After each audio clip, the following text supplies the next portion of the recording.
অশ্বত্থ গাছের তলায় দাঁড়িয়ে তুমি যখন বৃষ্টির হাত থেকে নিজেকে বাঁচানোর চেষ্টা করছিলে, বৃষ্টি তখন তোমায় জড়িয়ে ধরে ঠোঁটের উপর ঠোঁট রেখে ভালোবাসার গল্প শোনাচ্ছিল।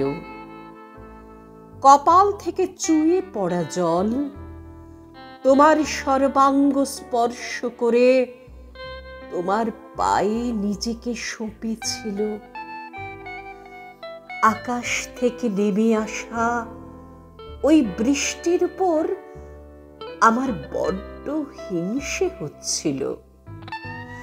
আমি শুধু দূর থেকে দাঁড়িয়ে মুগ্ধ হয়ে তোমায় দেখছিলাম, শুধু তোমাকে দেখছিলাম, শুধু তোমাকে।